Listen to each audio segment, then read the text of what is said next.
All right. So we are working on another example where we're going to use a two steps for us to solve for this equation.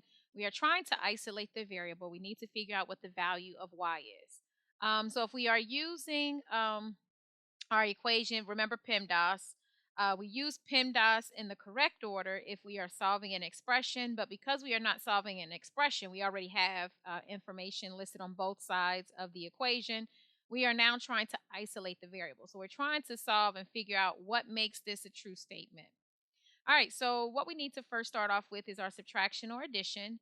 And I see that we have negative 2y, 2 times y is what we're doing. And then we're subtracting 5/8, and that is going to give us 3/8. So remember, PEMDAS, we're going to work in the reverse order. We're going to start off with addition and subtraction. So I do see subtraction. So I'm going to add. Remember, when you're adding or subtracting, you want that to become 0 on the side that you are trying to eliminate. So this is going to be plus 5/8 on both sides. And what we're left with is going to be negative 2y. So it's like adding these, right? So we've got negative 2y, and then negative 5/8 plus 5/8, that becomes 0, so that's canceled out.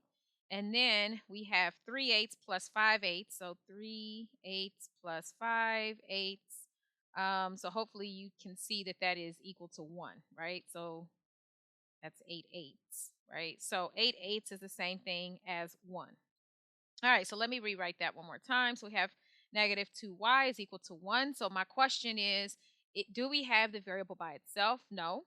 I see that we are multiplying by negative 2, right? So it's negative 2 times y is equal to 1. So again, we're just working our way up.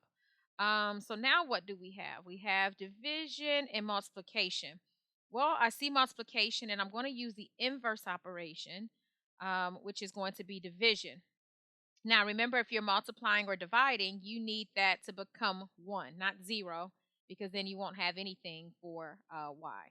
So negative 2 divided by negative 2 leaves me with 1, right? So that cancels out, and the only thing that I'm left with is y is going to be equal to 1 half, and there's a negative there. So that's equal to negative 1 half.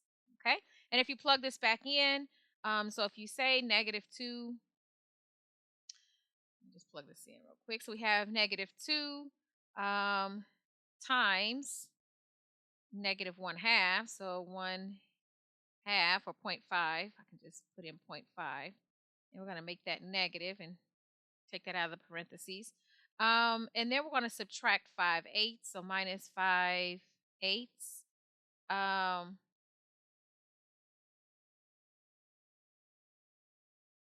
and then we see that it is equal to, I didn't put it in parentheses. Give me 1 second. Let me try that over. Okay, so negative 2. Um, it'll be easier if I just do. Okay, negative 2. So 2, make that a negative, times y. Y is going to be equal to 1 half. So 1 half. And we want that negative. Okay. And it didn't multiply by that. See, sometimes it's just easier for me to manually do it. Okay, so negative 2 times 2 times y, which is going to be equal to 1 half, so 0.5, or 1 half. And that is a negative. Okay, so we know that that's 1. And then we're going to subtract 5/8. So I'm going to just put it in parentheses. 5 ABC 8. And notice that we end up with 3/8. Okay. It probably would have been faster for me if I would have just substituted and just did it manually.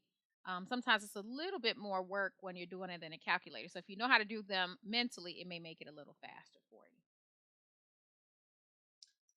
The answer is y is equal to negative 1 half.